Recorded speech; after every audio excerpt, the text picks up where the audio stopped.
Good afternoon, and welcome to Wesley United Methodist Church's Fall Seminar. I'm Pastor Dan King Crady. Thank you for joining us for this year's topic, America 2020, Pulling Apart or Coming Together. Today is a dialogue and an opportunity to realize what is really at stake in our world, the quality and character of our shared life together as communities, families, and a nation. We come together to look at the parts of our lives where we need to build and repair community. You will hear this again, but you have the opportunities to submit questions, and we encourage you to be part of the conversation through Facebook and Zoom chat. Thank you for participating. Thank you, Dan, and good afternoon. I'm Tom Hewlin, and I'm serving with Chuck Lansford as one of the two moderators for today's Wesley Falls Seminar. I would like to begin by thanking Wesley United Methodist Church for hosting this event. I also want to thank Annette Lansford for her tireless efforts to put together this superb lineup of speakers from whom you will soon hear. I'll take just a few minutes to explain to you how the afternoon will unfold, to tell you some mechanics of how you can send in your questions to the speakers, to introduce the topic for today's seminar, and finally to introduce the speakers. We have 5 excellent speakers. Each of them has recorded his or her talk, each of which runs for about 15 minutes. The total running time for all 5 talks is about 1 hour and 15 minutes. During the talks, or later, please use the chat function in Zoom or the comment section in Facebook to send in your questions.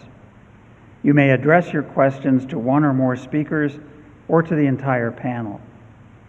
After the talks, we will take a 5-minute break to allow you to stretch and us to collect your questions.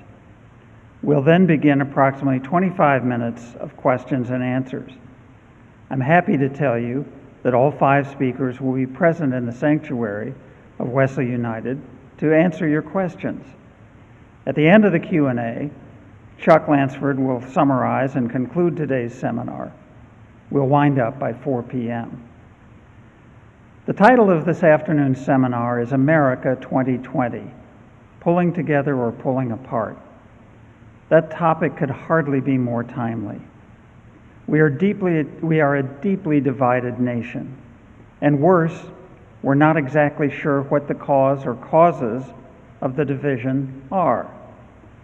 There no longer appears to be a broad center of the electorate standing between the extremes, but rather a yawning gap between 2 groups. Those groups are in silos or echo chambers, listening only to each other and watching or reading only those media sources with which they agree. Minds are rarely changed by facts or by reasoned and calm discourse. And compromise or finding middle ground are practices that sound quaintly archaic. There was a moment last spring when there appeared to be a coming together of the disparate groups in our country. When faced with 2 stunning developments, a relentless disease that has now killed over 200,000 Americans and sickened over 7 million, and the collapse of the economy, with nearly 1/3 of the adult labor force unemployed, and the disappearance of the last 5 years of economic growth. We all seemed, for a brief time, to unite in fellow feelings of empathy and generosity. But that moment passed, and we drifted back into our polarized camps, characterized in part by our willingness to or antipathy toward wearing face masks. To help us to understand whether we can pull ourselves together or must live in our separate camps, we've assembled a truly superb panel of experts. Our first speaker is Chancellor Robert J. Jones, the Chief Officer of the University of Illinois at Urbana-Champaign. Chancellor Jones has been with us since September 2016. Before coming here, he served as president of the State University of New York at Albany after serving as a faculty member and administrator at the University of Minnesota, where he became an internationally respected authority on plant physiology. He will speak on racism in the United States at many levels. Our second speaker is Michael Schlosser, director of the Police Training Institute at the University of Illinois at Urbana-Champaign. He retired as a lieutenant from the Rantoul Police Department before taking his current position. Michael will address the topic of police brutality and police reform. Our third speaker is Brant Houston, John S. and James L. Knight Foundation Chair Professor in Investigative and Entrepreneurial Reporting and Director of Graduate Studies in the Department of Journalism at the University of Illinois at Urbana-Champaign. Brant will discuss the role of the press. Our fourth speaker is Ned O Gorman. Ned is a university scholar and professor in the Department of Communication at the University of Illinois at Urbana-Champaign. His most recent book is Politics for Everybody, Reading Hannah Arendt in Uncertain Times. His talk concerns political polarization versus political engagement. And our fifth and final speaker is Jennifer Robbennolt. Jen is Alice Curtis Campbell Professor of Law, Associate Dean for Research, and co-director of the Illinois Program in Law and the Behavioral and Social Sciences at the University of Illinois College of Law. She is also professor of psychology in the Department of Psychology at the University of Illinois at Urbana-Champaign, and my friend, colleague, and co-author. Jen's talk will be about civil public discourse. Thank you. I look forward to hearing your questions later.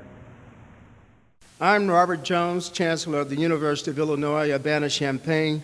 Let me wish you a virtual good afternoon and thank the Wesley Foundation for inviting me to be part of this year's forum.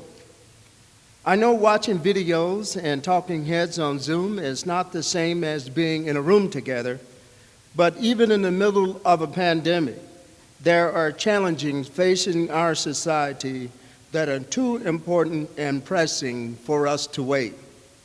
We are living through one of the most difficult times in most of our living memories, a global health crisis that has triggered a corresponding economic one is compounded by a seamlessly ending series of natural disasters. And at the same time, we are seeing tensions, conflicts, and confrontations erupt around social injustice, racial inequality, and discrimination. It seems like everything in the universe is conspiring to find a way to divide us and separate us at a time when we most need to be coming together, to look out for one another, and to hold our communities safe.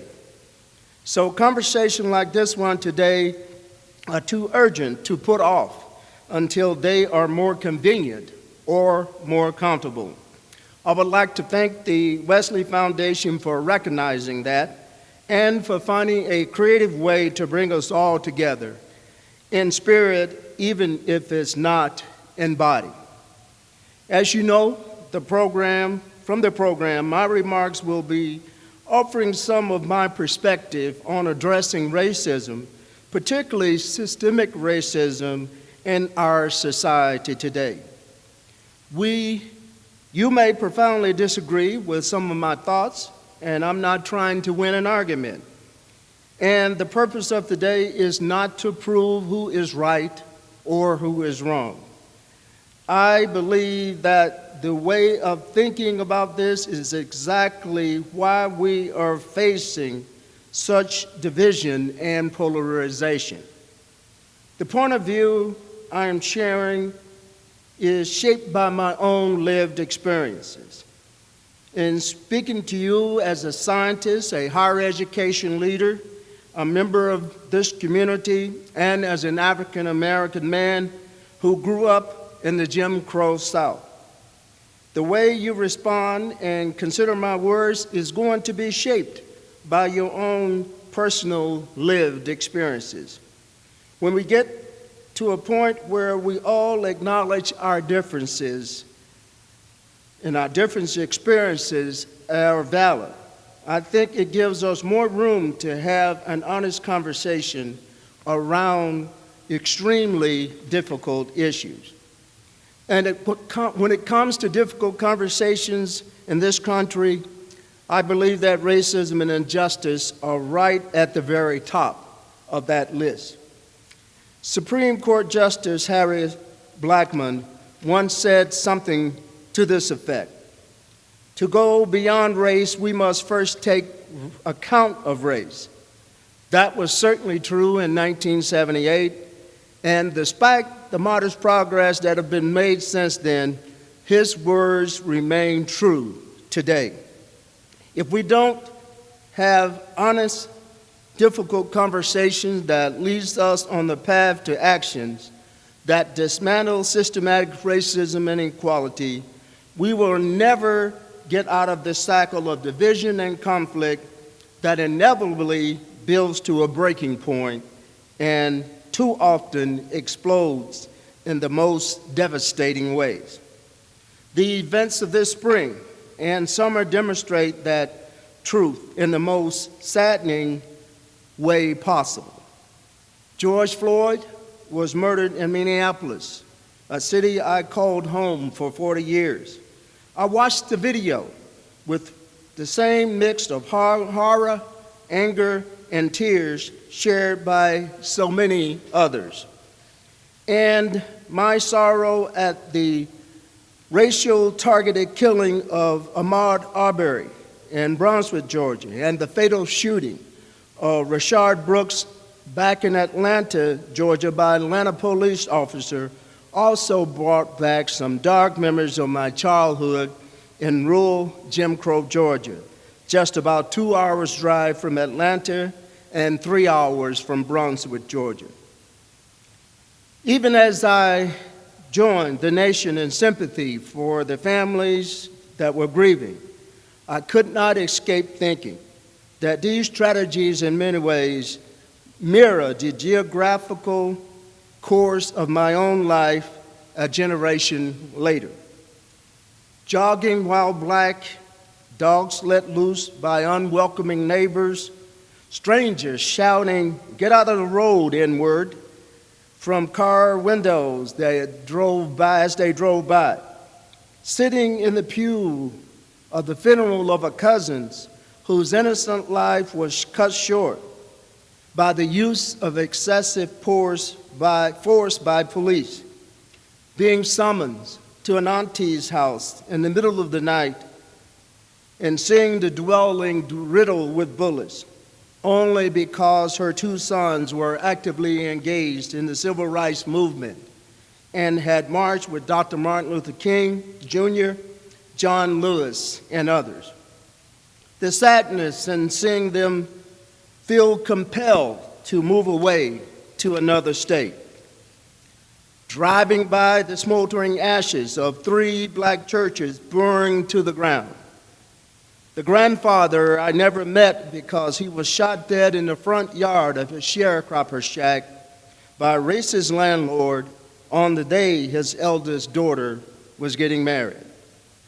And there is something about the sound of a pumped shotgun being cocked that I will never forget, especially as I turned and found it being leveled over the hood of a pickup truck aimed at me, only because of the color of my skin. My own lived experience from both Georgia and Minnesota, unfortunately, are familiar to many black folks in America, regardless of when they were born or where they live. And the phrase that rings in my head is simply, "But for the grace of God, go I." So even as the families of George Floyd,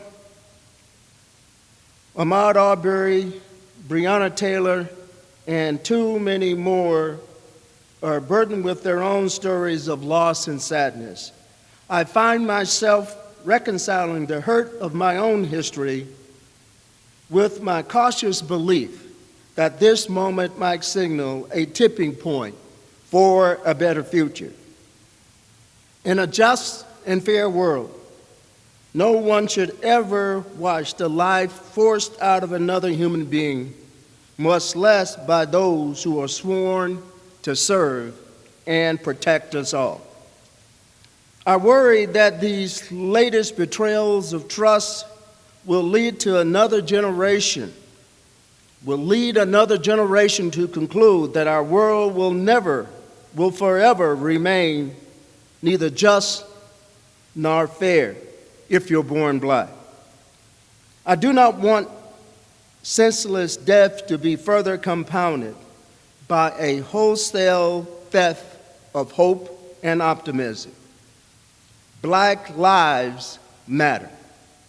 My hope is that all of us, regardless of our color, our gender, our religion, and our nationality, our sexuality, or even other things that might differentiate us, wake up to a simple but hard truth. A just and fair world will not come to us by simply waiting patiently for someone else to do the work. It is time to stop hoping someone else will step up. It is time to be unapologetically impatient. This requires personal action, commitment, and perseverance. Every one of us must recognize that systematic racism is very real, pervasive, and a key factor in our society. While we may not be able to undo the damage of the past, we certainly must be ready and willing to use opportunities afforded by our personal position to shape a brighter future. And we must begin to hold accountable those institutions, those organizations that do not act on that recognition. For me, the accountability begins right here at home, with my own personal authority, with my own university, and with the American higher education system. University leaders have an absolute responsibility to engage our institutions in concerted strategies and comprehensive efforts to end systematic racism and inequality. Although higher education thrives to be diverse and to be inclusive and strive for what we call inclusive excellence, we can do more and we must do better. We must think and act differently and to do our part to end racism and social injustice and to reject bigotry and violence against African American and other people in our society. We must treat racism in this country as a public health threat of pandemic proportions. We must take responsibility to ensure that those who choose to come to our university leave them with the fundamental understanding that racism is an existential threat to our democracy. And we must do so with a sense of urgency, creativity, and purpose that we have seen in the response to the COVID-19 crisis. And our university will be a visible and vocal leader here. And that was the purpose of the call to action to address racism and social injustice that we announced earlier in the summer. We will be introducing a whole series of actions, investments, programs, and policy reform efforts designed to quickly and permanently transform the way our university supports, prioritizes, and recognizes the research and scholarship and work on issues of systemic racism, criminal justice reform, and racial disparity in health and in healthcare in the United States of America. This is not another call to talk. This is a very specifically a call to action in ways that will be comprehensive, measurable, strategic, thoughtful, and transparent and rapid. And that is really the most important and critical thing. We must finally move beyond talk and move beyond the issues of racism. We must get down to doing something about these issues that has permanency. This time, it really feels different. This time, it truly feels like we are on the edge of a sharp awakening to personal injustice and enormous societal cost of systemic racism. These protests may have started with community members just looking for a way to express their frustration, sadness, and grief. But they have taken on the collective voice that has come too loud, too inconvenient to ignore. A voice that is speaking truth that can no longer be simply dismissed or derided. I intend to foster, and I feel this momentum in my role as a community member here in Urbana-Champaign, as a lifelong educator, and as the chancellor of one of the most important universities in this country. When our students returned this fall, they didn't just bring their excitement about a new semester, but they also brought with them the expectation that the university that they have chosen will live up to the values of inclusivity and equality that we promised them. I expect that they will seek to add their voices to the protests that are driving racism out of the shadow corners where it has thrived and into the light where it simply cannot survive. We are ready to support them. We will help them learn how to organize themselves safely, and we will work with them to exercise their right and their voices to effect permanent, peaceful, and powerful change. And I'm optimistic and very hopeful that this community in which they will live and study during the most important years of their lives will be just as committed to change and progress as they are. I believe that optimism is strongly supported by the fact that all of you are sitting in front of another screen for another few hours on a beautiful Sunday afternoon to consider what we can do and what we must do together. So let me use the last minutes of my remarks to offer some thoughts and some perspective on that very question. What can we do? What must we do? The theme for this forum is pulling apart or coming together. I really do think that addressing systemic racism offers us a powerful opportunity to come together, to heal some of the divisions that are wearing us all down. Systems can change. The pace is not always rapid, and we might not like, and often it requires a sustained and substantial effort. It requires a critical mass of commitments, sustained actions, and we must avoid losing momentum to issues fatigue that often happens over time. I spoke about using my personal position and leverage to exert pressure on these systems that enable embedded and pervasive racial and social injustice. That leverage and that capacity to push or nudge systems in a better direction is not limited to chancellors or to CEOs.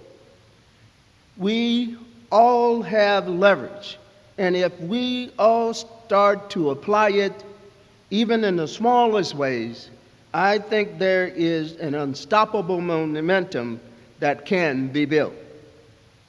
I encourage you to exert your own pressure within the networks, within the relationships of your daily lives. whether that's churches, religious organizations, civic service clubs, charitable organizations, unions, professional associations, or even your own homeowners association. All of these represents opportunities to change the way communities operate. You can influence the decisions, the investments, the activities, the priorities of these organizations. Attend a protest for a cause in which you believe, especially if you don't do so regularly. You don't have to hold a sign, you don't have to chant or yell. Sometimes just being present is all it takes to make a difference. There is power that comes when people stand together to be counted. And finally, take advantage of the foundational systems in which every single one of us has the same leverage and the same level of authority. That is, vote. Every election, every race, vote. Many of these systems that are failing, too many of us are managed and shaped by those in elected offices. Changing the systems by changing those who keep them in place or who fail to make them better is absolutely critically important. I am not being naive or just wearing my rose-colored glasses today. I'm not saying it will be easy. I'm not suggesting that it will be quick. But I am hopeful that what we've started to see growing this summer might help us get to that destination beyond race that Justice Blackmun described before another 40 years has passed.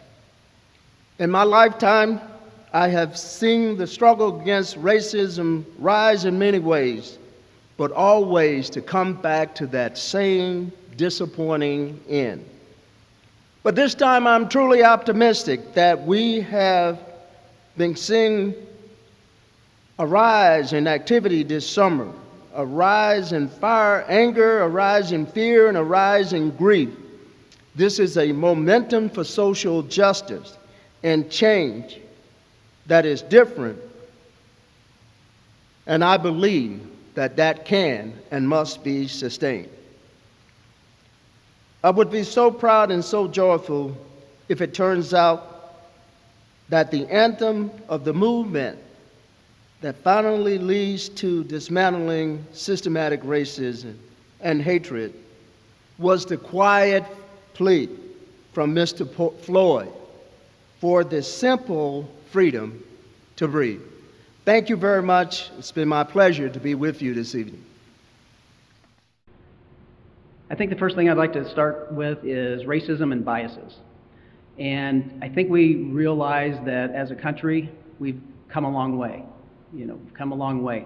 However, even though it's not as explicit as it was in the past, racism still exists today. Racism is a part of America. It's just more subtle, it's more implicit, and we have to recognize that.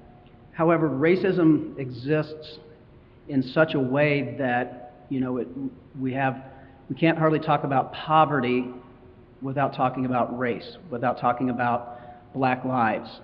And today we are way more segregated than we should be since it's 2020. I mean, it almost seems ridiculous.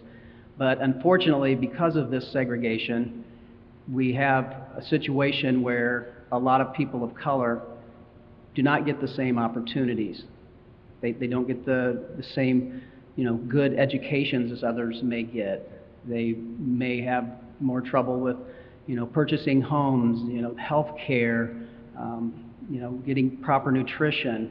And this is something that needs to be addressed. And so when I say that racism exists in America, and it is part of America, and we're talking about systemic racism, we can't talk about systemic racism without also talking about police and law enforcement, because law enforcement is part of America, And that makes systemic racism part of law enforcement. And if we think about it, we all have certain assumptions, biases, and stereotypes. And it doesn't just have to do with race. It has to do with gender, it has to do with age, it has to do with how somebody speaks, it has to do with sexual orientation and how someone dresses, has to do with occupation. And we all have certain biases, assumptions, and stereotypes that are in our minds based on every life experience we've had. And I guess I think it's important that we understand first that that does not make us a bad person, but we really need to work on our biases. And we need to first own it. And if we can own it and realize we have it, even if we are a good person, these things can still exist unconsciously or implicitly. But I really believe that the best way to reduce one's biases or stereotypes is to just take the time to develop friendships and relationships with people that are different than you. So here's how it can apply to police work and police reform. We've talked about community policing for years, and sometimes it's been kind of a buzzword. You know, a department may have a community policing officer or a community policing liaison, and they're the person that'll go out into the community and they'll talk to the different groups, and I think all of that's great. However, I think true community policing must involve every single officer on the department. Officers must make the effort and they must be proactive to get out of their car and make non-enforcement contacts. And what I mean by non-enforcement contacts, when it's not a domestic, a call for service, traffic stop, there are so many opportunities. You know, I don't care how busy these cops are, they're going to have busy nights, but there are so many opportunities to simply see somebody in public, see them outside, and just talk to them, have a normal conversation. And I want to get to know them as a person and who they are. And I want to let them get to know me as Mike, not just a police officer.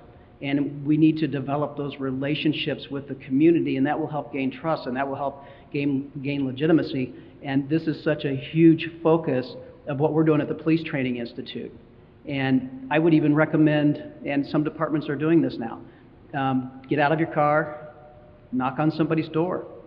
Say, hey, how are you doing? How's everything going today? I just want to make sure you're safe and everything's fine. If you need anything, here's my card. And then have some casual conversations. You know, when I got out of my car as a police officer, I would talk to people. I'd let them get to know me as Mike. They got to know me. They got to know about my family. They got to know about my favorite, sporting events and the teams that I liked, and just different things about me that are just like a regular person. Because I think a lot of times citizens forget or don't realize that, after all, police officers, when they're in their uniform, that's their job. But when they're not in their uniform, they're still a husband or a wife or a son or a daughter involved in the community and doing different things. And in order to build that trust, build that relationship, build that partnership, there has to be a huge effort on the part of police to just get out of the squad car and make these non-enforcement contacts. I think a big part of police reform doesn't necessarily involve academy training, and that's my expertise, but we do need to make sure we're hiring the right people, we're holding police officers accountable, we are having officers jump in when they see something unethical and preventing bad things from happening. We need to be able to get rid of the bad officers that maybe lose their job and get hired on another department. So there's a lot of these things going on in the media right now that definitely myself and police officers all over agree with. But I think I want my focus to be a little bit on police training and how police training can involve reform. And so I'm going to talk about some of the things that I've brought into the University of Illinois Police Training Institute since I became director in 2012, and how we might be a little different than other academies around the state. So first and foremost, we're not a boot camp. We're not paramilitary. Right? I treat the recruits, and my instructors treat the recruits like we want them to treat citizens. We were very strict on integrity and respect, and I have removed recruit officers that have simply lied or showed unethical behavior at all. They're automatically gone. That's part of my responsibility. But I don't think the boot camp, military type thing works very well. You know, you're yelling at recruits for 14 weeks, and then you're going to yell at them to go out and be nice to people. And it didn't make sense to me. So also some of the things that I've done is I brought in some specialized courses that are optional. They're beyond the state mandates. They're not even required by the state. So I brought in a class, and I'm working with Professor Helen Neville and Untitled Chapter for years. It's an evolving course. We've got a lot of work to do with it, but we're still working together. And it's an additional 9 hours of a class called Policing in a Multiracial Society. So that is evolving. We're working on that. And part of that is to bring in a panel, bring in a diverse panel. It will include police, but it will also include diverse citizens. And we have open discussions with the recruits, and I think that's very helpful. I also brought in a class for LGBTQ ally training. And then I also brought in a class a few years ago called Wrongful Conviction Awareness and Avoidance. What can we do to make sure we're doing best practices so that we do not put somebody in prison for 10, 20, 30 years for a crime they didn't commit? What can we do on the police side? And at the end of that class, we have an exoneree come in and speak. And an exoneree that speaks was in prison for 20 or 30 years for a crime they didn't commit. And they don't come in angry at the police, which is amazing to me, but they come in because they want to help promote change. And I want the recruits to hear their story and what it did to them, how it impacted their family, how it impacted their life being locked up so long and for a crime they didn't commit. So these are some of the courses that I brought in that I thought were very important. I just think that it's important for recruit officers to try to get to know people that are different than them, to hear kind of the counter stories or stories from people that might not have their perspective, create a little more empathy and respect for others. Additionally, we have a huge emphasis on non-escalation and de-escalation training. And I call it non-escalation and de-escalation training because how you talk to somebody to begin with can prevent things from escalating. And then if they do escalate, we teach de-escalation skills. Now, it's not a standalone class. That just wouldn't work. So what we do is we teach things like non-escalation and de-escalation techniques, and then we have dozens of scenarios throughout the entire 14 weeks where they get to practice these skills. And it can be a lower end to non-escalate. It can be already escalated, and they practice de-escalating, and we kind of build up to the higher end stuff.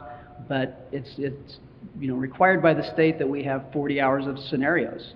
At the Police Training Institute, we have 84 hours of scenarios because we want them to have that practice in every aspect of policing, with the majority of it being knowing how to talk to people. It's the number one skill a cop can have, right? Know how to talk to people, know how to treat people. So these are things that we've increased, we've brought in, we've emphasized along with the community policing, and we are hoping to make a difference.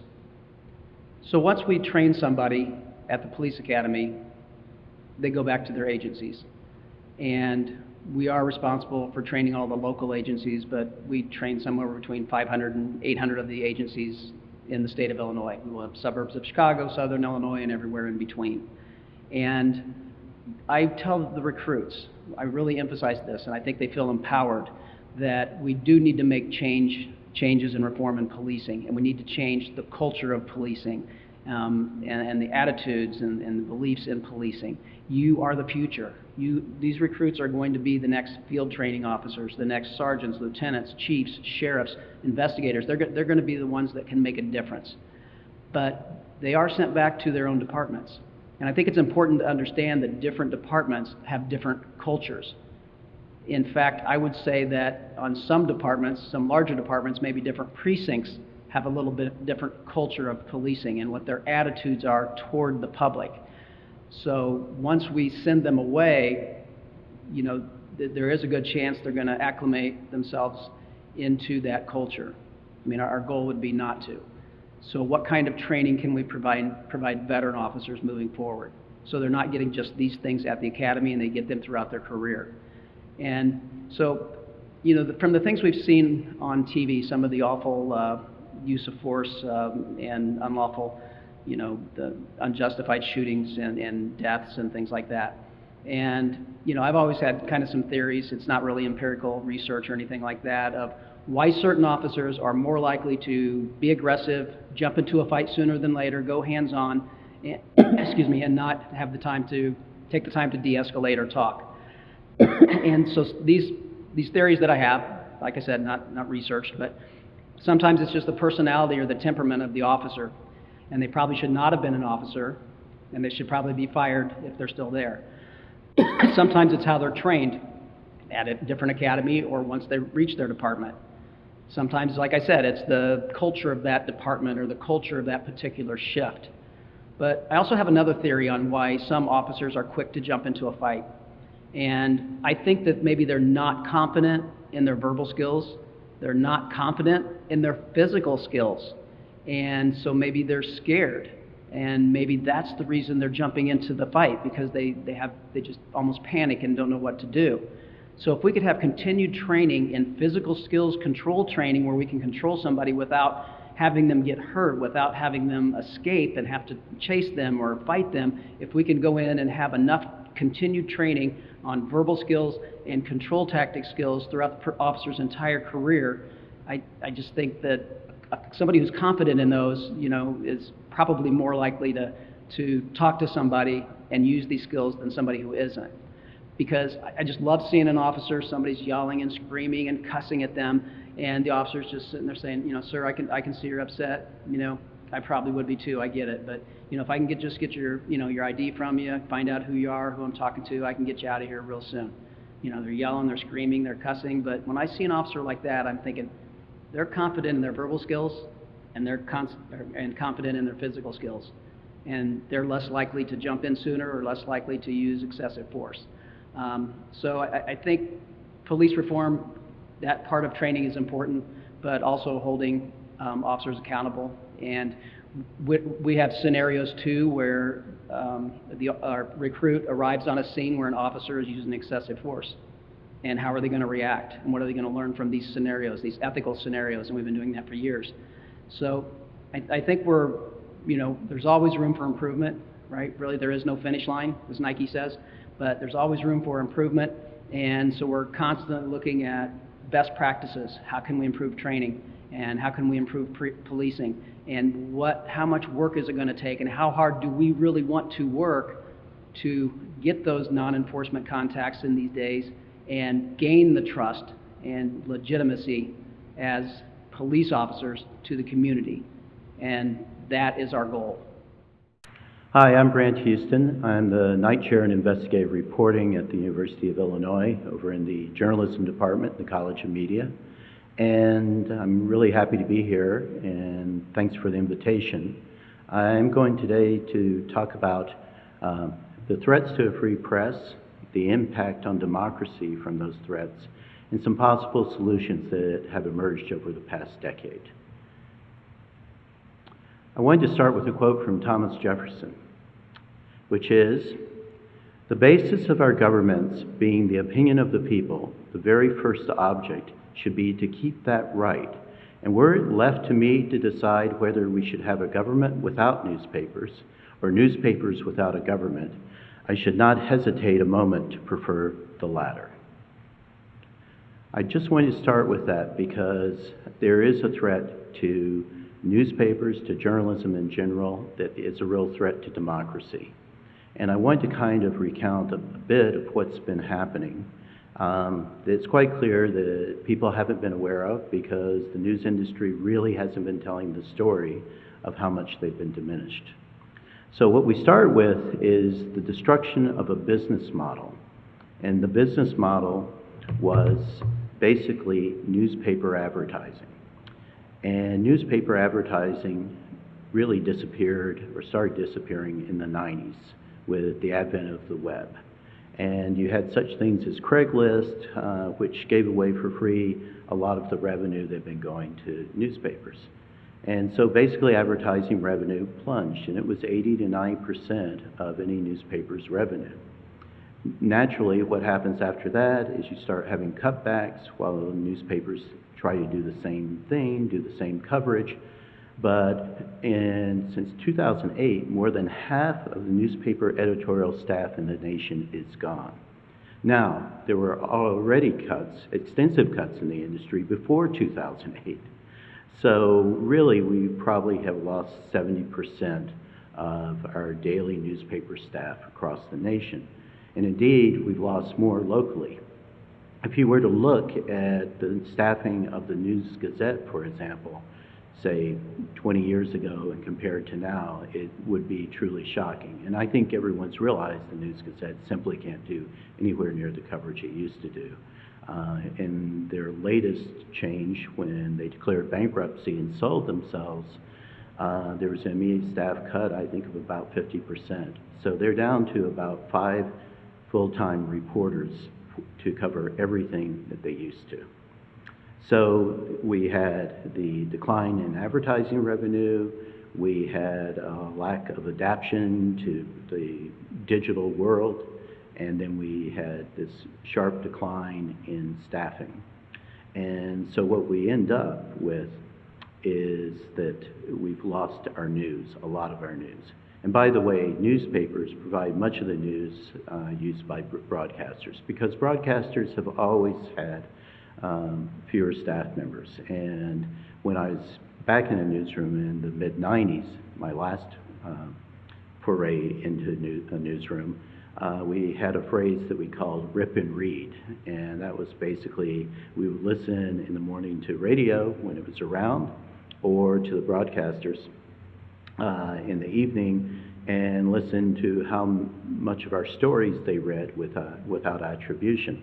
So if you eliminate newspaper staff and newspaper coverage, then you're also really impacting broadcasters too. The other additional thing that comes along with this decline is with less personnel, you have fewer quality checks. And by fewer quality checks, I mean copy editing and editing. So a whole number of newspapers have actually cut their copy editing or farmed it out to a central location. Copy editing gives a lot of credibility to news because good copy editors know where places are located, make sure names are spelled correctly, etc., and that kind of builds the credibility of a news organization. So the more errors you make, the less credibility you have, and so we lost those quality checks. The last thing that's really impacted on the newspaper industry and newspapers themselves is that the assets now are being, what they call in business school, harvested. That is, the real estate and any other basic things of value newspapers have are being harvested by hedge funds and profiteers.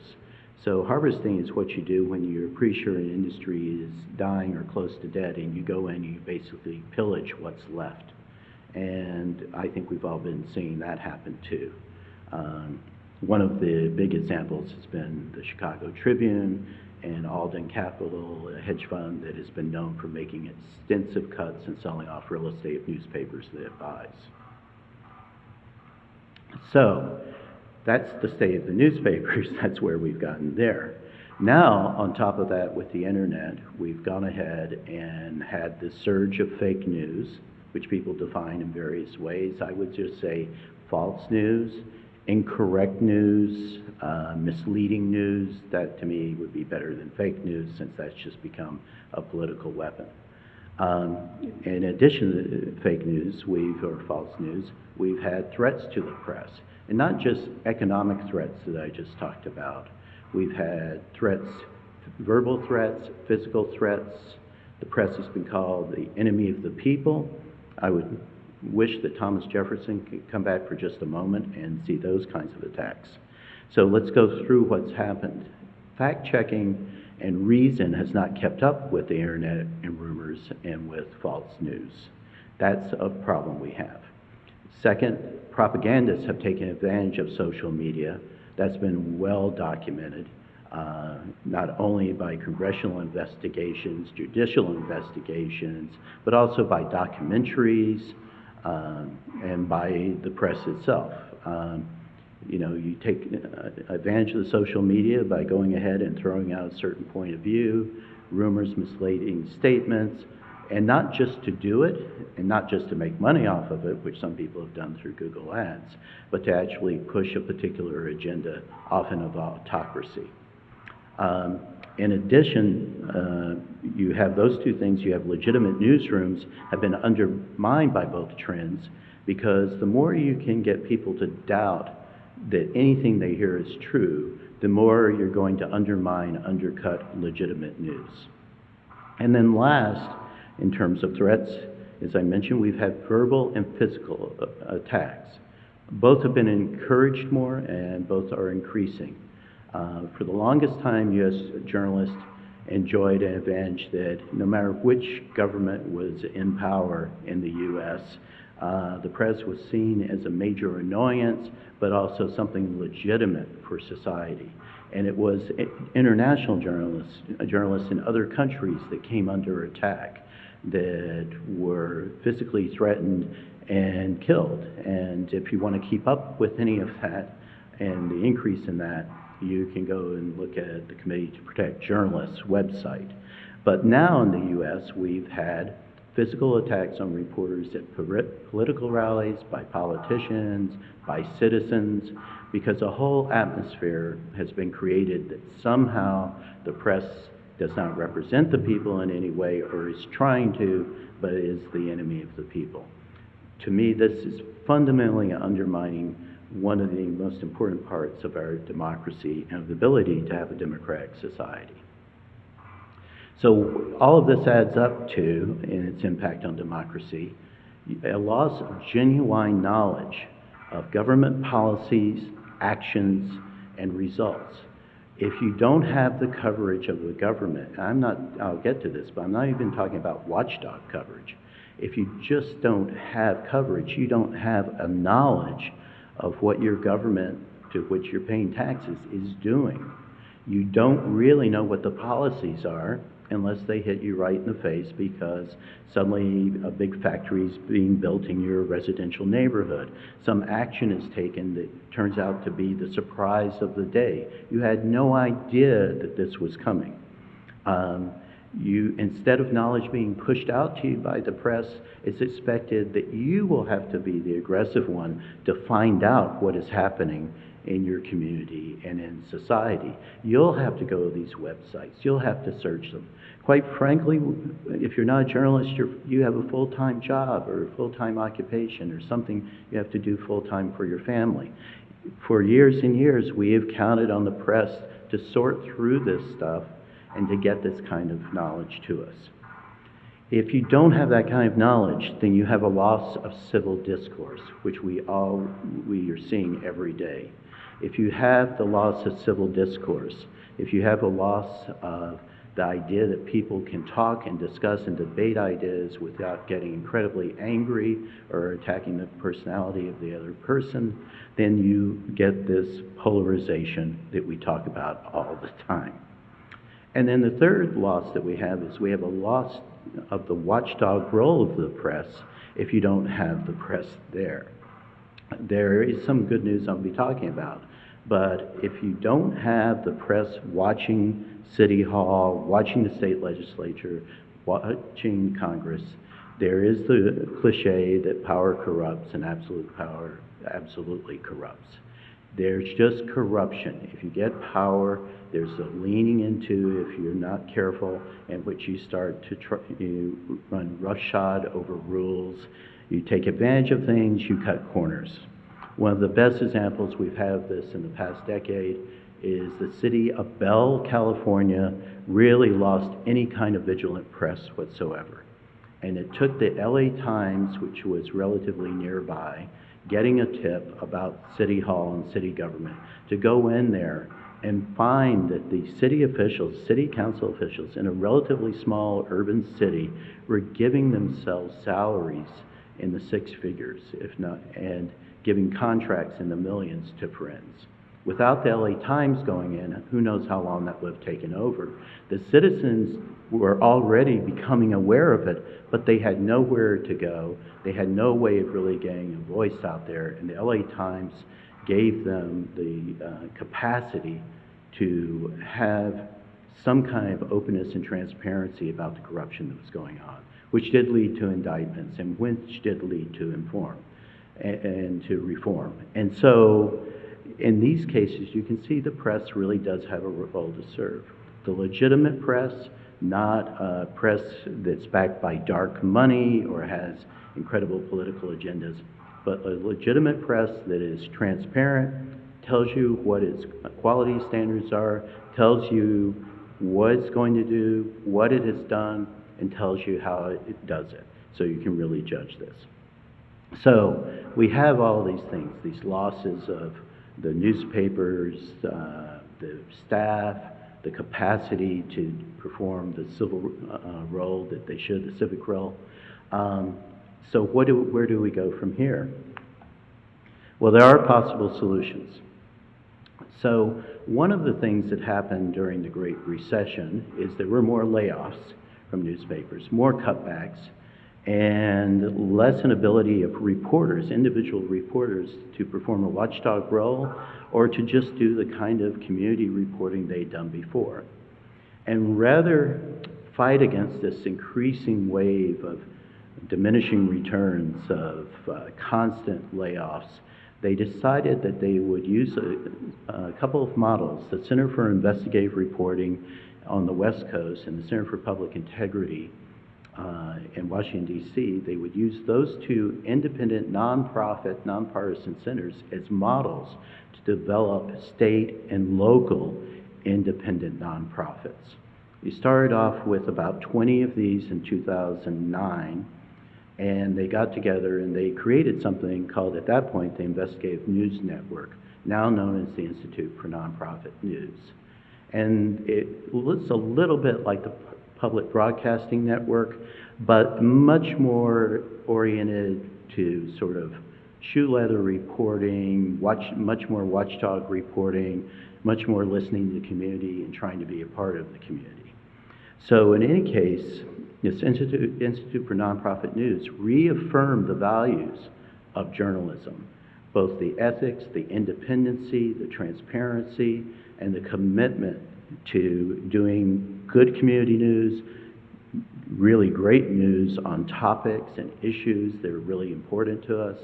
And slowly, this whole movement from 2009, of which, full disclosure, I've been a part of, expanded to where there are over more than 250 nonprofits around the nation, and they're increasing every year.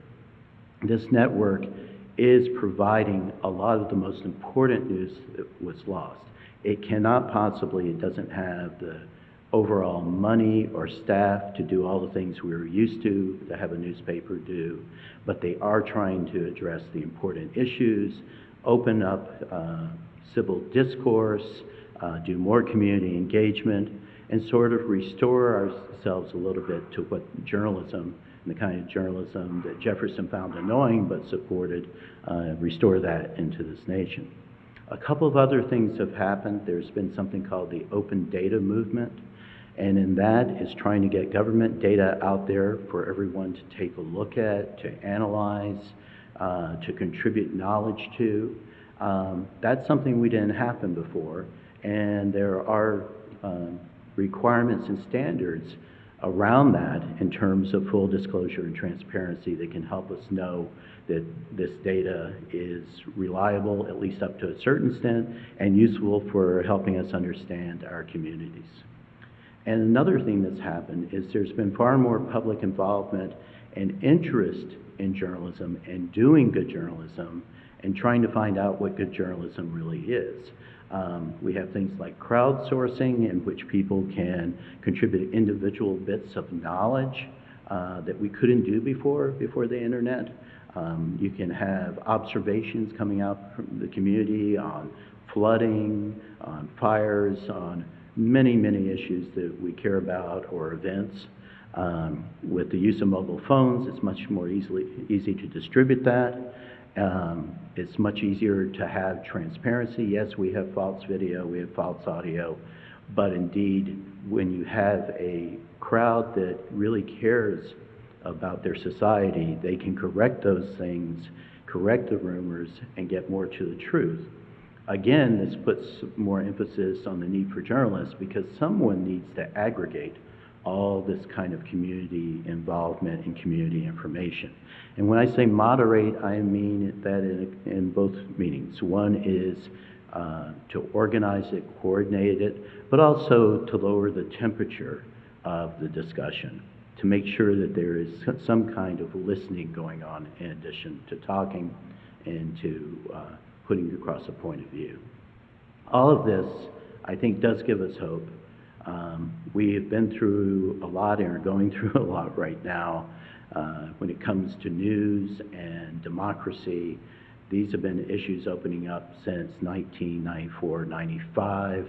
So we've been spending a quarter of a century trying to adapt to new technology and trying to adapt that technology to the needs we have in order to have a decent and democratic society in which everyone can participate, be involved, and contribute to this society. So that's an overview, and I look forward to the question and answer stage, and thanks very much for coming. Thank you for having me here to discuss the theme of the Wesley Fall Seminar, America 2020, Pulling Apart or Coming Together. I'm glad to be here, even if virtually.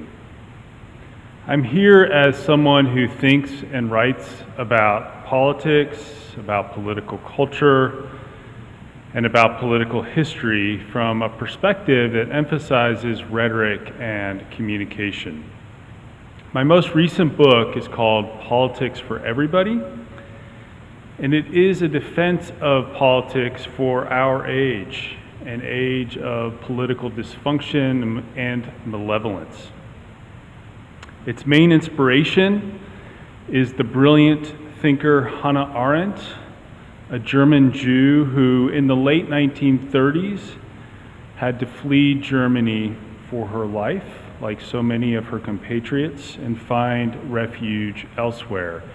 And she found refuge here in the United States, where she began an intellectual and writing career that centered around a single overarching concern: the viability of politics in the modern world.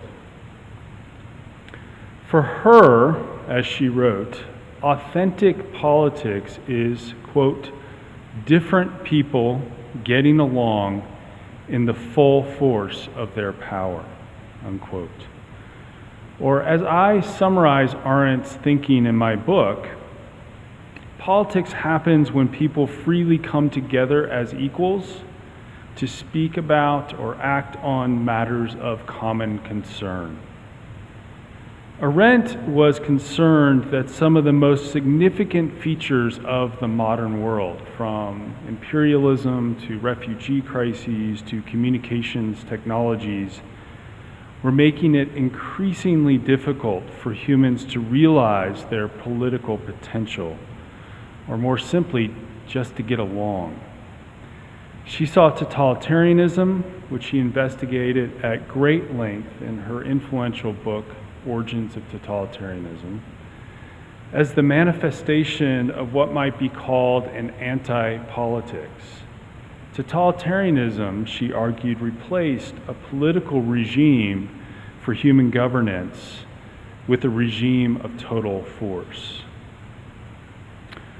So with Arendt in mind, the first thing I want to say when considering the question posed in the title to this seminar, America 2020, Pulling Apart or Coming Together, is that the most basic dilemma here is that between freedom and force, or between authentically political means of organizing society and those that rely on some sort of overwhelming compulsion, be it violence or psychological manipulation. Clearly, both paths are open to the United States in the years to come. Which path will be taken? I have no crystal ball. It is important for me to say that because it depends on another insight I learned from Arendt. If there is one feature of politics that stands out, it is that it is essentially unpredictable. For sure, there are patterns and regularities that can give us a strong sense of what is going to happen, or most likely is to happen in the political realm. But as we learned in the 2016 election, and as we learned once again this summer with what may have been the largest protest gatherings in U.S. history, politics is ultimately unpredictable. Why is this so? It comes back to freedom. Politics is a form of action that is rooted in thought or judgment. It therefore not only depends on freedom, but authentic political action is itself the expression of freedom. While there definitely are psychological and sociological factors and forces that influence or otherwise constrain the field of political action, sometimes severely so, politics remains contingent. It is about action, interaction, and reactions.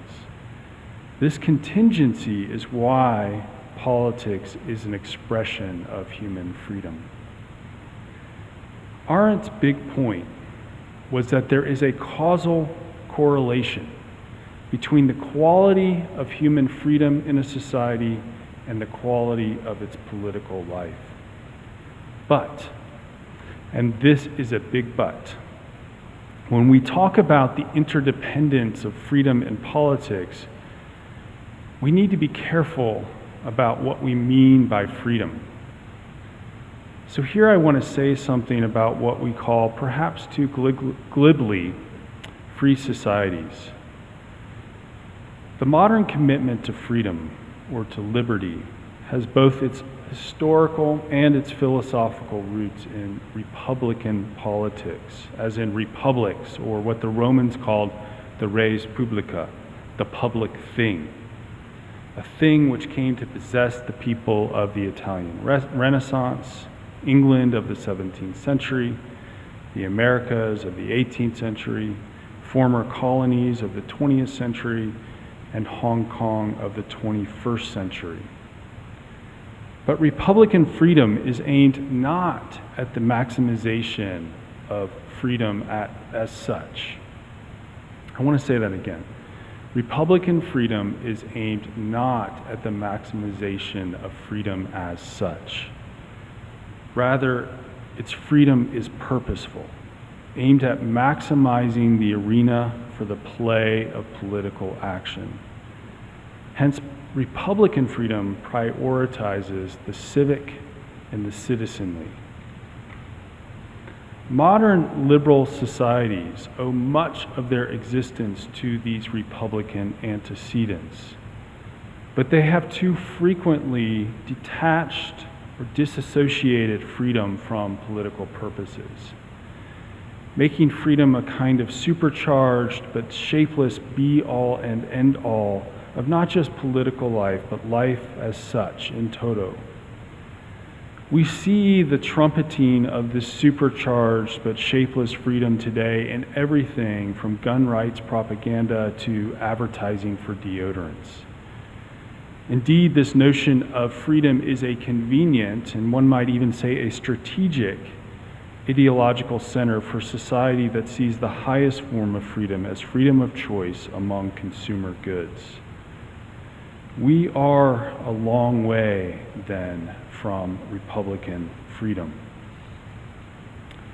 Here, to illustrate my point, I want to make a broader point about our current political landscape. American politics today maps not, as is often said, onto a partisan landscape. While the problem we face is in part a form of hyper-partisanship, political parties per se are not to blame.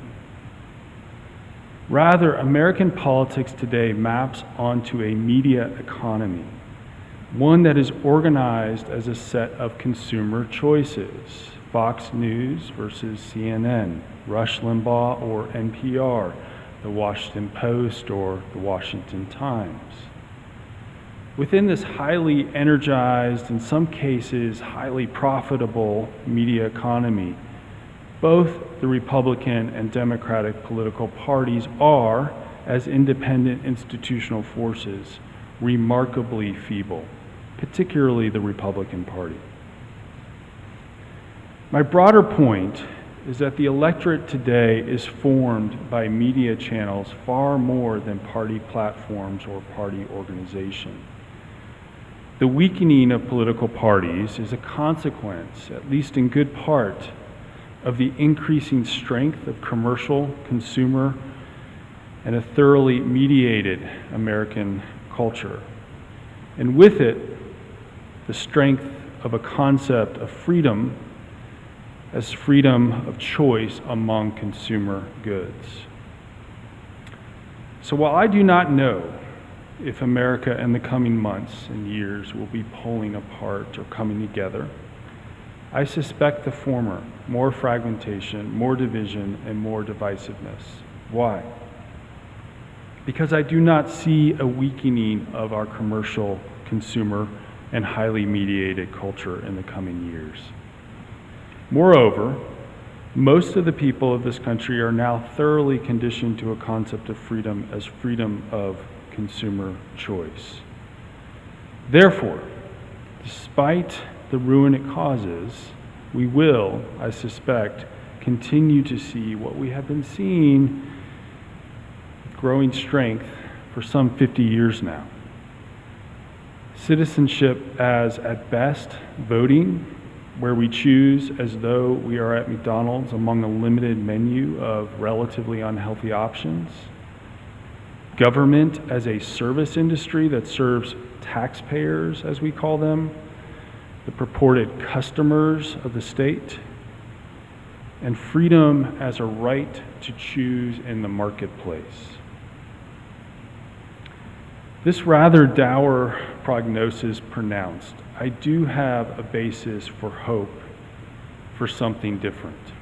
Indeed, I must have hope for something different, for politics itself, understood as a field of human action and interaction, leaves me always believing in the power and possibility of people acting together towards something new, something better, something different than the rational choice models or the prophets of behavioral economics could ever imagine. Indeed, this past summer, I suggest, was one such extraordinary moment. A video picturing an excruciatingly horrific extrajudicial execution of a black man by an officer of the state found means of dissemination across the very same media channels that incessantly chasten us into being consumers more than citizens. Seeing this video, people like Royce White, a retired NBA player who helped organize the marches in Minneapolis, or Bridget Craighead, a 29-year-old black woman in white rural Rocky Mountain, Virginia, who led a small, if vocal, Black Lives Matter protest there. Or the 18-year-old recent graduate of our own Champaign Central High School, Naomi Dupree, who this summer organized and led what has to be the largest protest march in Champaign history in 50 years or quite possibly ever. Such people began acting and interacting and calling for action all across not only the country, but the globe. It was utterly unpredictable and utterly hopeful, and its impacts, though themselves unpredictable, have been and will be far and wide.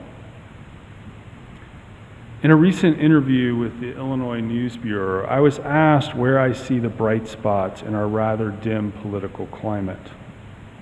I answered by saying, the art of politics builds on our innate human capacities for coordination, compromise, and communication. That fact leaves me always feeling like there are bright spots, if for no other reason, that there is always the possibility for us to learn and relearn the art of different people getting along in the full force of their power. Politics, that is no more or less than an ever-present possibility. And it is a possibility that keeps me hopeful, whether we trend toward more pulling apart or we begin to come together. Thank you. Good afternoon, everyone. I want to thank the Wesley Church and Student Foundation for organizing this discussion, and I'm really looking forward to your questions and our discussion in a few minutes.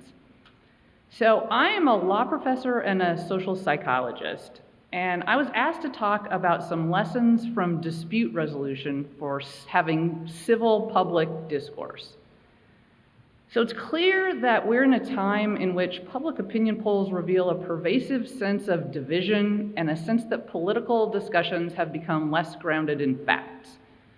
Many are concerned about the civility, or more importantly, maybe the lack thereof, with which we treat each other across political differences.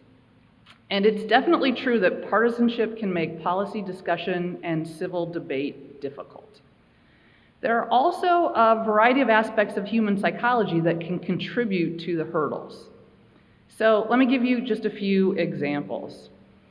So first, it's clear that people tend to interpret policies and information differently depending on their perspective and preferences, and to assess evidence in accordance with those preferences and beliefs. So sports fans, you all know how this happens, right? Think about opposing teams and how they evaluate the officiating, right? People on different sides, fans of different teams, interpret things differently. A more politically charged example might involve protests. So I want to describe to you a study that asked people to watch some video footage of a demonstration in the context of a lawsuit by political protesters against the police. All of the participants in this study watched the same exact video footage of the protest, but they were divided into two groups. One group was told that the demonstration occurred at an abortion clinic and was conducted by members of a group that opposed abortion. The other group was told that the demonstration had occurred at a college campus recruitment center on the day that the Army was scheduled to interview students who would consider enlisting, and was conducted by members of a group that opposed a ban on allowing openly gay and lesbian citizens to join the military.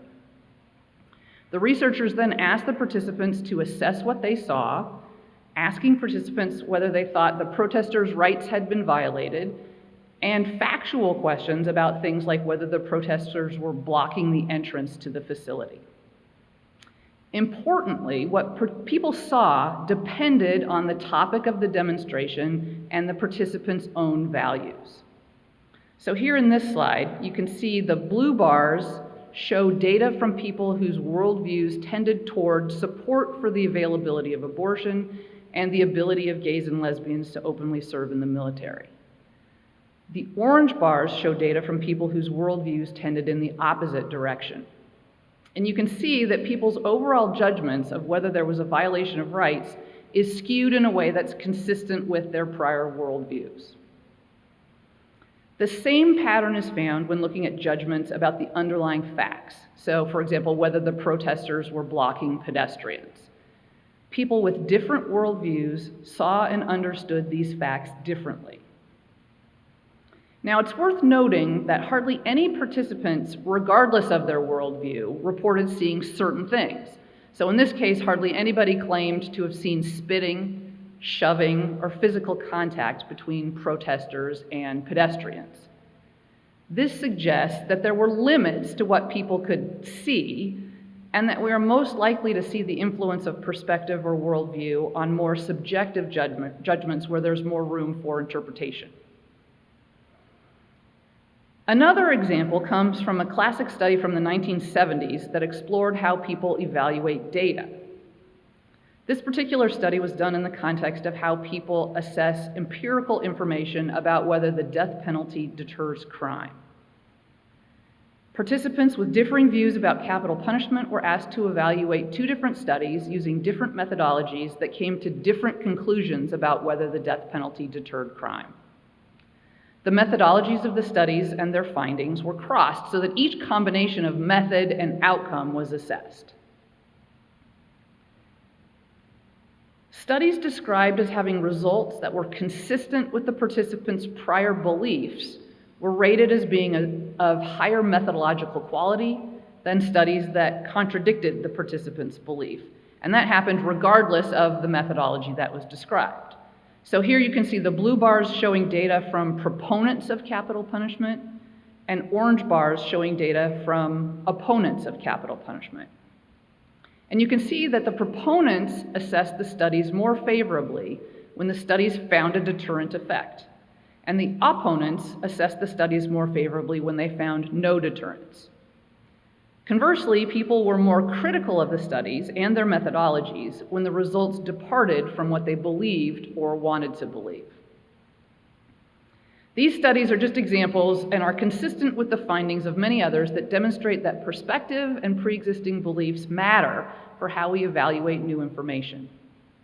Some recent examples include studies that show this phenomenon in the context of climate change beliefs and attitudes. Another way that partisanship can get in the way of effective discourse and problem solving is something that's known as reactive devaluation. Reactive de-evaluation occurs when the very act of offering a particular policy proposal or concession diminishes its apparent value or attractiveness in the eyes of the recipient or observer. So if I make a proposal, you may dismiss it simply because I was the one to propose it. Okay? And you can see that happening with the political parties all the time.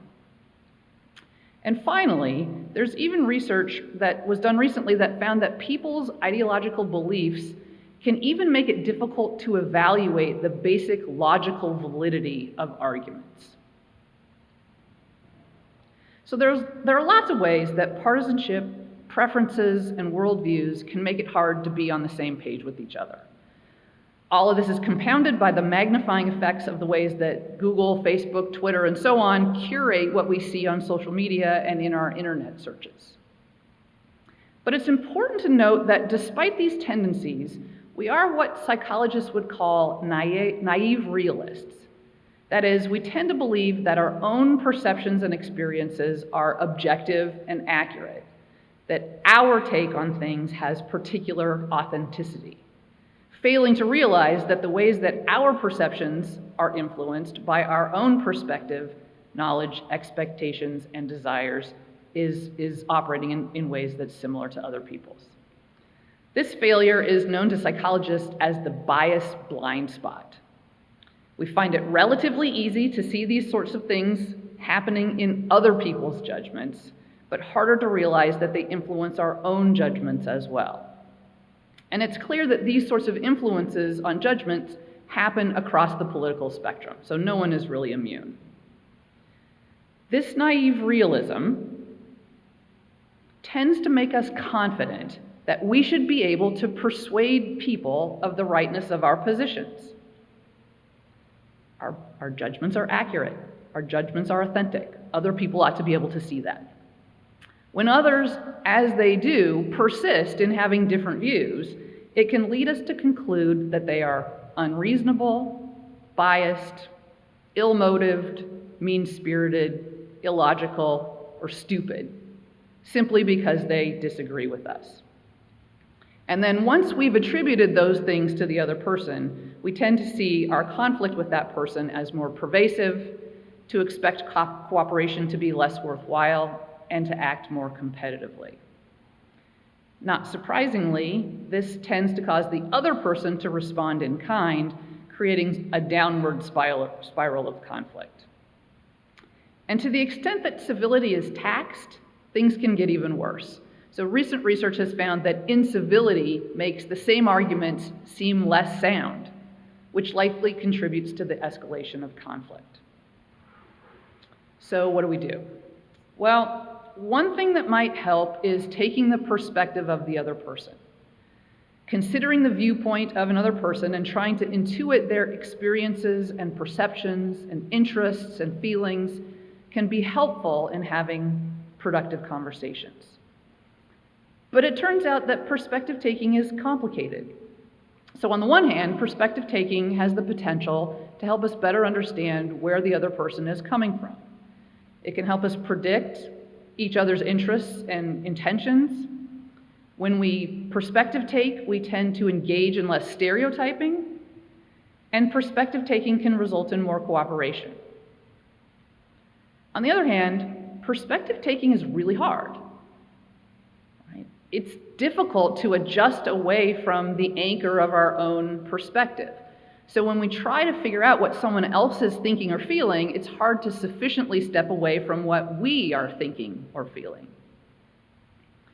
It's also the case that sometimes in attempting to take the perspective of another person can sometimes actually amplify the perceived differences, whether those differences are real or imagined.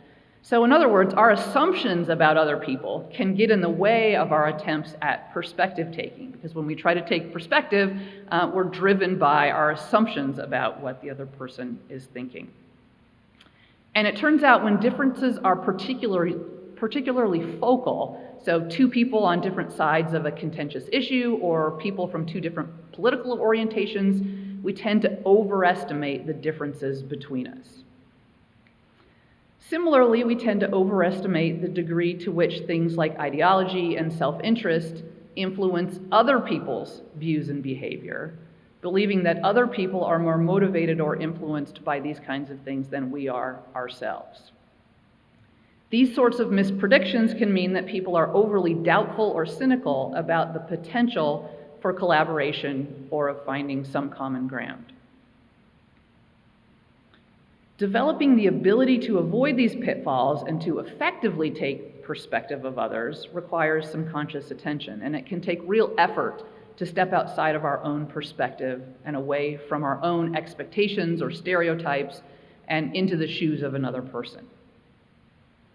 Perspective taking may work best when parties engage with, gain information from, and actively listen to each other, with each party helping the other to better understand where they're coming from. So this involves both exchanging information and actively listening to each other. We might say giving perspective and getting perspective rather than merely taking perspective. So that means that perspective getting involves asking people about their thoughts, their beliefs, their values, and so on, and then really listening to what they say. Inquiring about their interests rather than simply focusing on their position on a particular issue. So active listening is listening in order to understand, as opposed to listening in order to respond, or to score points, or to win an argument, or to expose their clearly flawed logic, right? So we're not talking about cross-examination here or making arguments that are couched as questions. Instead, good listening involves taking a stance of curiosity, not judgment, oriented toward actually learning more about the other person and their views and how they arrived at the conclusions they've arrived at. Reflecting back what you've heard may prompt them to clarify or more deeply analyze their thoughts.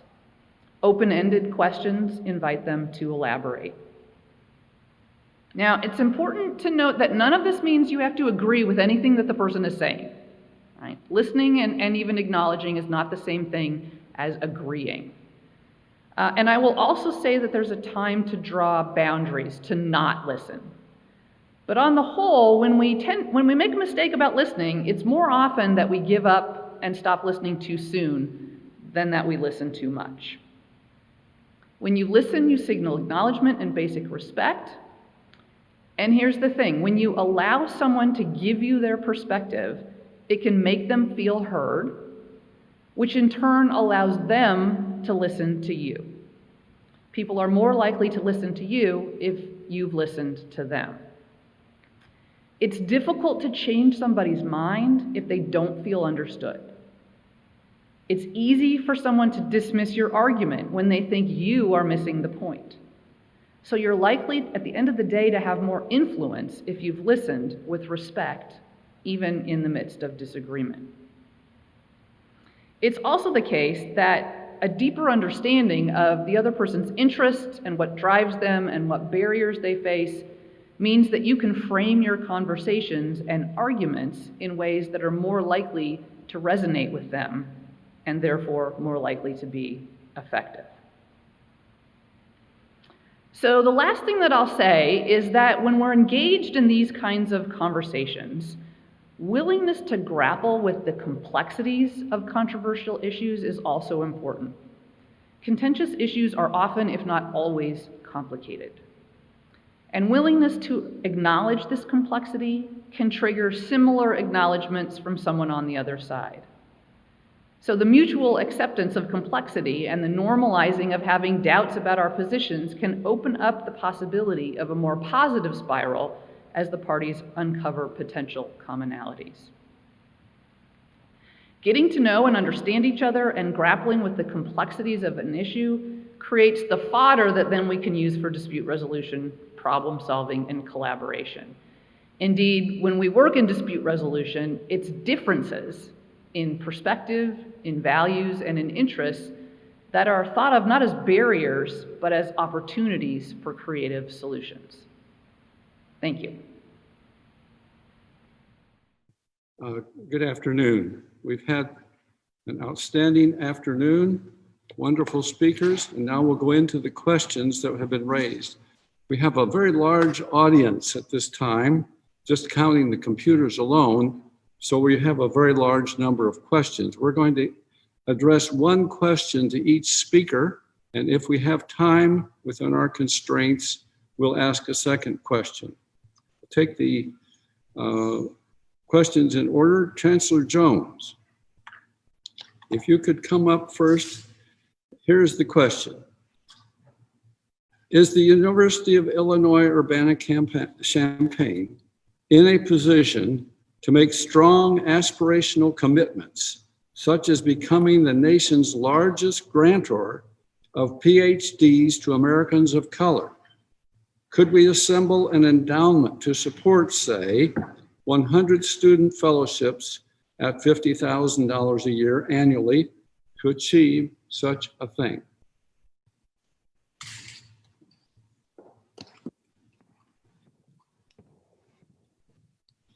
Well, thank you very much for the question. And I think, as most of you probably have heard by now, we have issued a call to action that has very high aspirational goals, as I indicated earlier.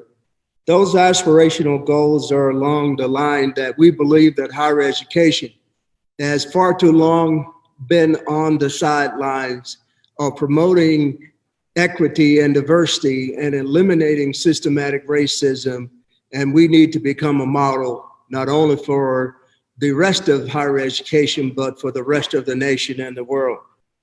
Part of our call to action is focused on issues of recruitment and retention of faculty of color, to make sure that the systems that we have placed at our university are best in class at recruiting, retaining, and advancing those outstanding scholars that we recruit, as well as how do we drive a strategic research agenda.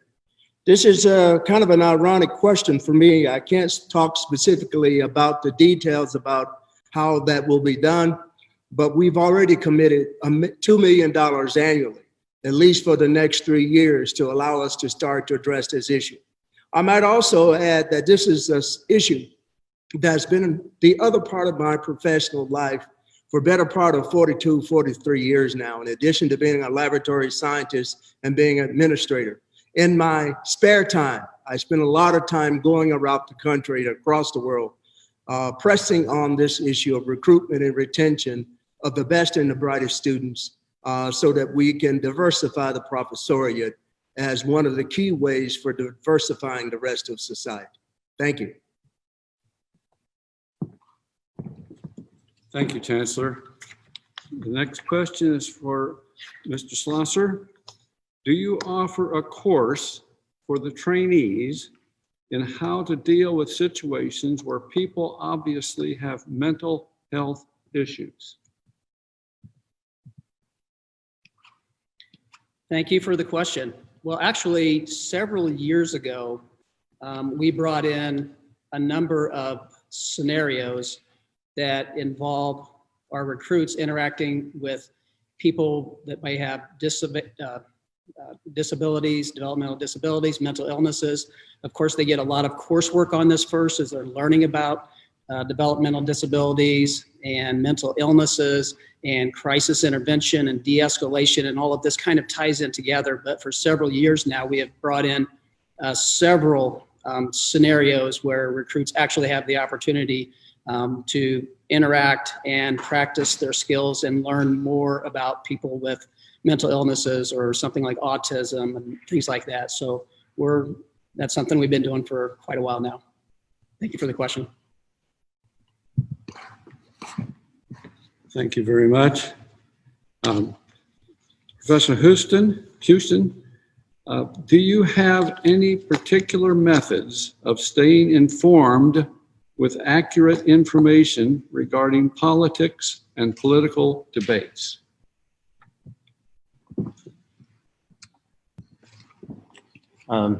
Thanks for the question. The only way I'm staying in touch with them is to monitor several different newsrooms and newspapers, and among them are the Wall Street Journal, the Washington Post, the New York Times, in multiple sources all the time. Thank you. Thank you very much. Professor Gorman, the question is, I think language has a power to decide who is inside a community and who can speak as a leading role. Speech-based prejudice can be an especially insidious form of racism, while people are not aware of how deeply cultural stereotypes and discrimination are intertwined with language. In this sense, the term people of color still legitimize the dualistic framework of whites and non-whites as colored people. How can we use non-discriminative terms referring to racial minorities?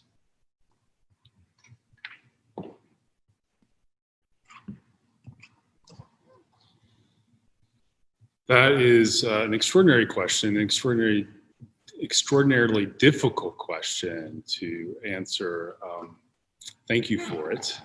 I would simply say that our language is, for better or worse, a deeply, deeply, deeply human and therefore deeply, deeply cultural thing, and therefore deeply, deeply rooted in our prejudices and our perspectives and so on. And I'm not sure that we can ever purify language in such a way that we can eliminate it from it all hints of prejudice or bigotry or whatever it might be.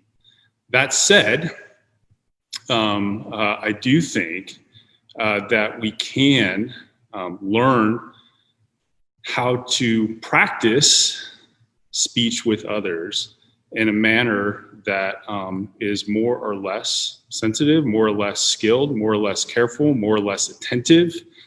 And so I hear in your question, which was again a very good one, along with a comment, a call to do that. And so I would simply say that I do think that we need to consciously attend to our language and how we use it with others. Thank you. The last of the speakers has our first question. Professor Robbennolt, how do we counter misinformation and re-legitimize factual news outlets?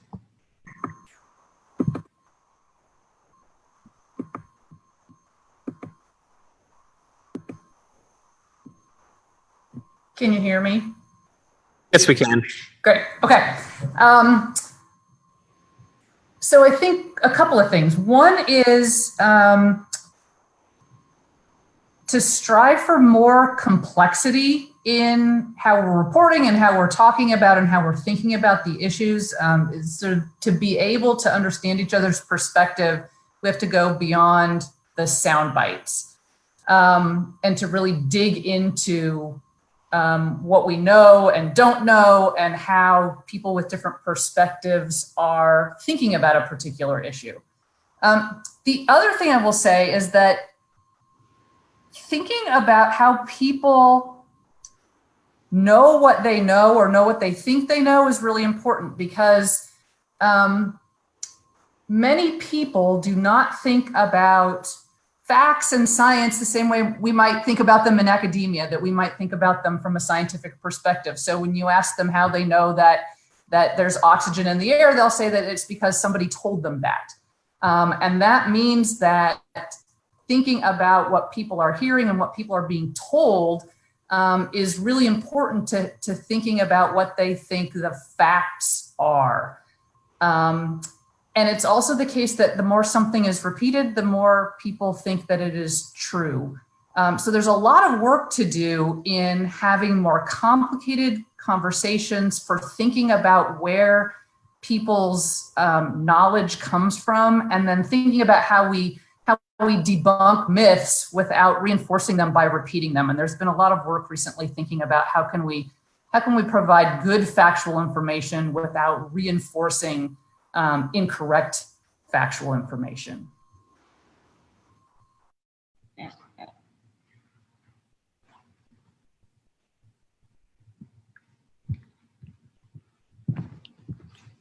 Sorry for the little delay there.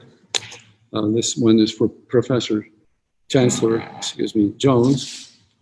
Please speak to the phenomena of what is called by some as white fragility. By the way, that's a tough question. It was fragility.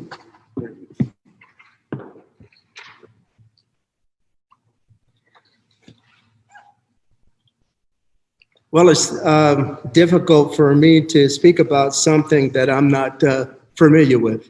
To be candid about it, this is the first time I'm hearing this phrase or this particular statement framed in this particular way. But I assume that it's probably steeped in the notion that part of the phenomena we maybe see occurring in this country at the moment may be a sense of loss, or among some people that are so-called whites in this country, with the growth of diversity in the country, that there may be a sense of loss of identity and loss of things that may be of importance to them. And so that's all I basically can say about the issue, that is part of maybe a human phenomena. Sometime any particular group can feel threatened by the change that they see going on in a broader society. And I assume this may refer to the phenomena that apparently some people feel as this society becomes more diverse, and that issues of systemic racism get called into question throughout our society. Thank you. That was a tough one. Mike, what can be done about the thin blue line, the tendency to close ranks and cover up police misconduct?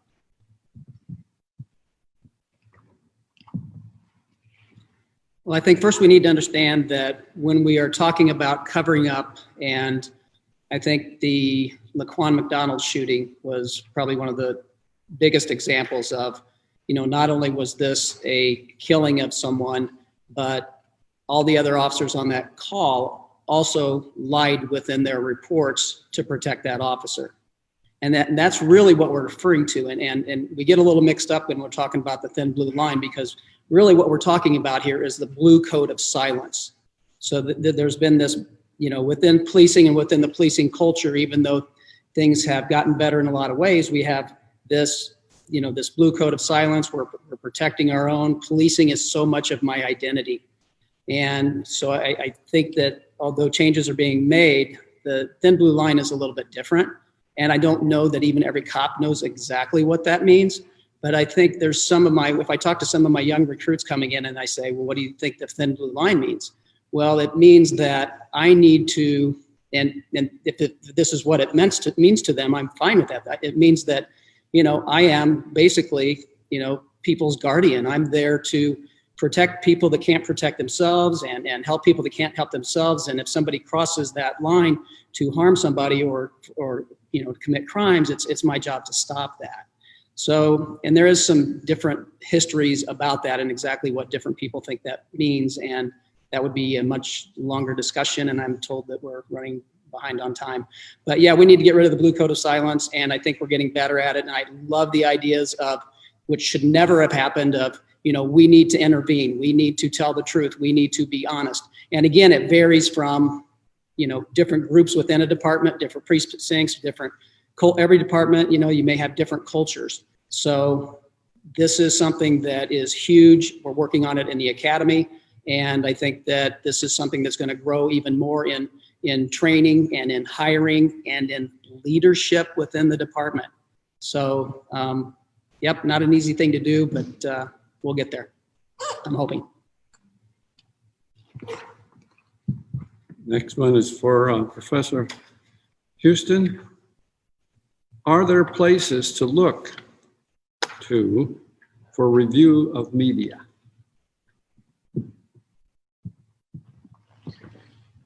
Yes, there are.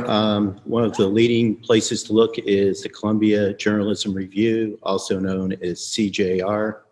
Another one is something called Neiman Labs, and that comes out of Harvard. I think those two are particularly good, and there's one other, which is the American Press Institute. But those three in particular, I think, are very good. Thank you. Professor O'Gorman, how can we use our power as consumers to support democracy?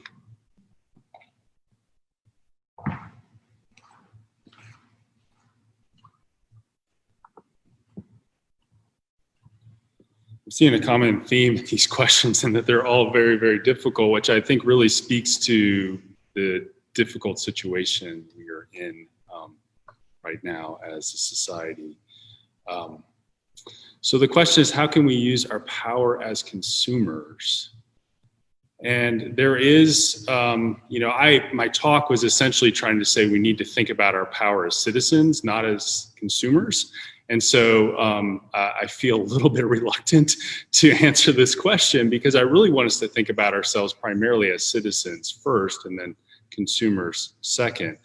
But if we are going to think about ourselves as consumers, we do know it happens all the time that consumer activism can make a difference, and when it comes to company policies about products they sell, the way they advertise those products, to whom they sell those products, et cetera, et cetera.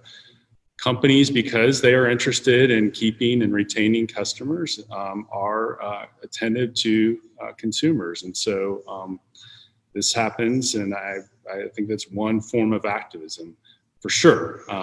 But I think there are other forms of activism that are probably more needed right now. Thank you. The last one is for Professor Robbennolt. How do we counter misinformation and re-legitimize factual news outlets?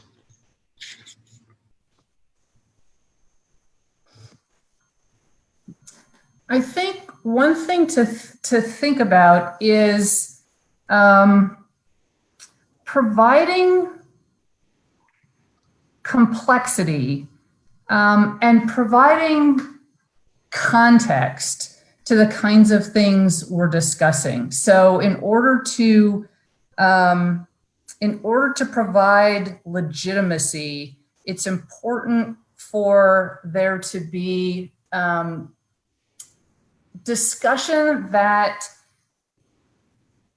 recognizes the experiences that people are coming to the table with. So I like what Chancellor Jones said at the very beginning about everybody has a set of experiences that's going to shape their perspective. And people are more willing to listen to factual information, to different kinds of perspectives when their perspective is also being acknowledged.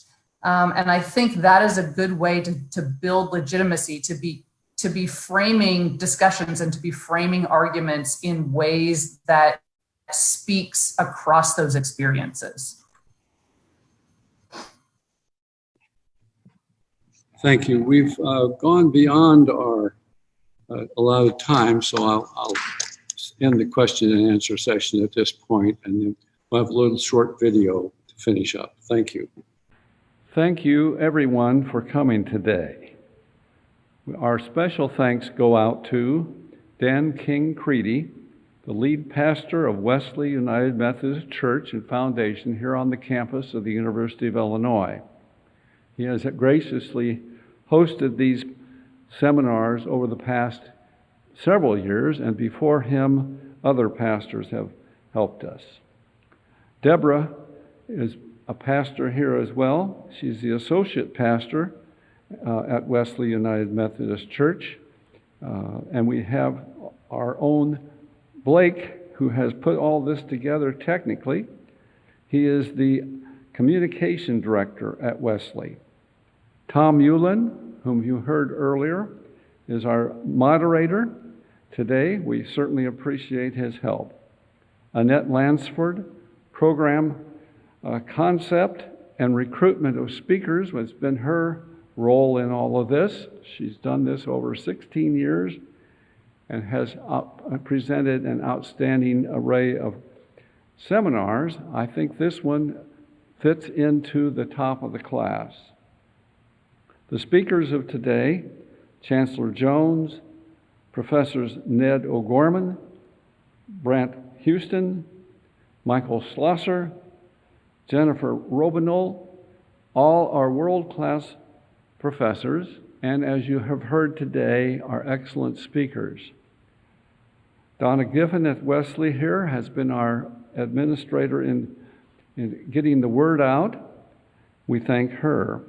And you, the audience, for participating and carrying this message forward, deserve a great deal of thanks. In conclusion of this seminar, all of the participants in today's seminar know why we are here. The planners, speakers, audience, all know that this country, this world, is in a time of multiple crises, the outcome of which has great consequences for all of us. The divisive politics that have led to the polarization in this country and in the world, the global pandemic, climate change, trade wars, mass migration of desperate refugees, racial relations, police brutality, all at once. We have never faced this before. In a time which, as Abraham Lincoln spoke over 150 years ago, we need to follow our better angels and come together to face these challenges. Or, as the speakers today have so clearly stated, we need to talk. We need to listen. First, listen carefully. Listen and read deeply. Then we, all of us, need to consider. Only after that, we speak quietly, respectfully, and without hate and anger. Only then might we find our respect for each other and move forward, working to solve these crises. As Martin Luther King said, "I have a dream." We all need to share that dream. Hopefully, as a result of this seminar, we here all will be ambassadors of civil discourse, the essential element necessary to coming together as a country and as a world. Thank you.